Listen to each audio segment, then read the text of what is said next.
সেইকাৰণে আহিছোঁ।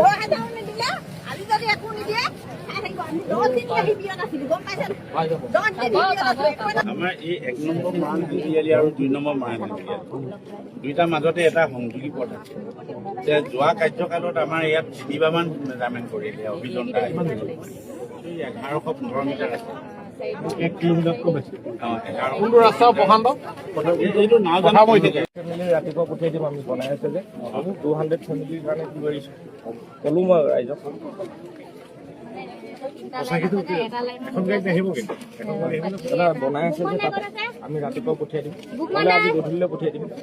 এতিয়ালৈকে যিখিনি মানুহৰ ১৫,০০০ টকাকৈ সোমাইছে আৰু নোসোমোৱা যিখিনি আছে নোসোমোৱাখিনিও কালি পৰহি সোমাই যাব। সোমোৱাখিনিতো সোমাইছে, অলপ আমাৰ খেলি মেলি হ'ল। কিছুমান ঘৰত দুটা একাউণ্টত সোমাই গ'ল, আৰু কিছুমান আধাৰ কাৰ্ড আৰু বেংক একাউণ্টৰ লগত লিংক নোহোৱাৰ কাৰণে পইচাটো সোমোৱা নাই। যিবিলাকৰ ঘৰত দুটা সোমাইছে সেইবিলাক আমি বেংকত এতিয়া বন্ধ কৰি দিছোঁ। সেইটো আমি আকৌ ঘূৰাই লৈ ল'ম। যাৰ ঘৰত 2-3টা সোমাইছে আমাৰ গৈ ৰেকৰ্ড আছে চব, আমি সেইটো চব বন্ধ কৰি দিছোঁ, ব্লক কৰি দিছোঁ। আৰু এটা খুলি দিম, বাকী 2টা ব্লক থাকিব। আৰু সেইকাৰণে কৈছোঁ যাৰ ঘৰত 2-3টা হ'ল আমি একেদিনাই কৰিবলগীয়া হ'লতো, গতিকে যাৰ ঘৰত 2-3টা পাইছে তেওঁলোকে নিজ ইচ্ছাই ঘূৰাই দিব পাৰে, নহ'লেও আমি বেংকত ব্লক কৰি দিছোঁ। তেওঁলোকে পইচা ওলোৱা সোমোৱা কৰিব নোৱাৰিব, এটা একাউণ্টহে পাব। এটা পৰিয়ালত এঘৰ মানুহে 15,০০০ টকাটো পাব, মানে এজন মানুহ। আৰু যিখিনি নাই পোৱা সেইটো কালি পৰহি সোমাই যাব। অহা কালিৰ পৰা 2জনকৈ শিক্ষকক আমি আপোনালোকৰ ঘৰত ছাৰ্ভে কৰিব পঠাম। আজি তেওঁলোকক আমি ট্ৰেইনিং দিম, DC অফিচত তেওঁলোকক মতা হৈছে ট্ৰেইনিং দিবলৈ।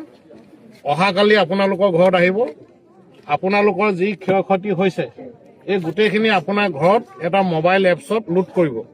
আপোনালোকৰ ঘৰতে আপোনালোকৰ যিমান ক্ষতি হৈছে, গৰু ছাগলী তাঁতশাল টিউবৱেল ঘৰ চোফা বিচনা যি নষ্ট হৈছে তাত তেওঁলোকে লোড কৰিব। কোনো গাঁওবুঢ়া বা ৱাৰ্ড মেম্বাৰ ওচৰলৈ আপোনালোকে যাব নালাগে, আপোনাৰ ঘৰতে আহিব, আপোনাৰ ঘৰত আপুনি কোৱা দেখুওৱা ৰেকৰ্ডখিনি মোবাইল এপত লোড কৰি দিব। তাৰপিছত সেইখিনি পইচা আমি অক্টোবৰ মাহত চবে যাৰ 2 লাখ 2.5 লাখ 3 লাখ 1,80,000 যি হয় হিচাপ পাই যাব। কিন্তু চবে যাৰ আমাৰ ইয়াততো গোটেইখিনি মোটামুটি 2 লাখৰ ওচৰত চবে পইচা পাব। আপোনালোকে পেনিক হ'বলৈ নাপাম নেকি ভয় খাব নালাগে।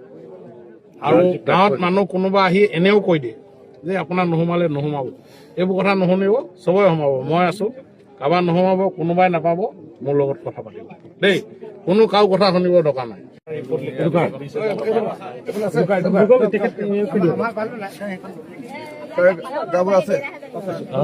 পোচাক পৰিচ্ছদৰ পৰা ৰেচনৰ সামগ্ৰীলৈকে সকলোবিলাক দিছোঁ। কিন্তু আমি সিদিনাখন বিধায়ক মহোদয়ৰ লগত কথা পাতি গম পালোঁ আমাক এতিয়া খুব বেছি প্ৰয়োজন আছিল তোচক, গাৰু, বিচনা চাদৰ ইত্যাদি। গতিকে আজি আমি মৰাণ চহৰত 1000মান আমি তেনেকৈ আমাৰ উদ্যোগত প্ৰস্তুত কৰিছিলোঁ। আৰু এতিয়া আজি ইয়াত 285 ঘৰ ইতিমধ্যে দিয়াৰ ব্যৱস্থা গ্ৰহণ কৰিছে। কাইলৈ আমি পিছৰ পঞ্চায়তটোত যাম। এইদৰে আমি